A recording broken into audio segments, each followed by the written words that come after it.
Leave the first time they lash out at you. Leave the first time they lie. Leave the first time they're evasive about reasonable questions. Leave the first time they make a racist, homophobic, or misogynistic comment. Leave the first time they put down people who go to therapy. Leave the first time they behave badly and blame you or other people for why they had to behave that way. Get more excited about leaving people who are not healthy for you.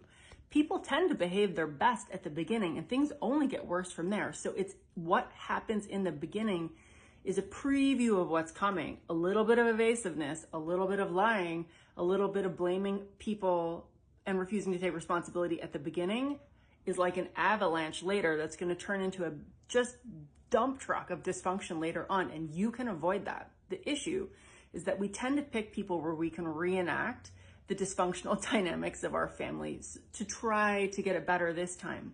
But part of being a good adult and protector to yourself is to bear hug the young part of you, that little like koala self that just wants to grab onto a familiar tree, and bear hug them and be like, honey, we're not doing that anymore. And march yourself off into therapy and a healing process so that you can change the inner dynamics that have made you drawn to these people. And so you're not drawn to them anymore.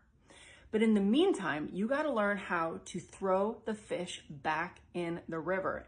And instead of seeing red flags as an invitation to try harder, you actually get that they mean red flag means stop, and that you pull over and leave the situation.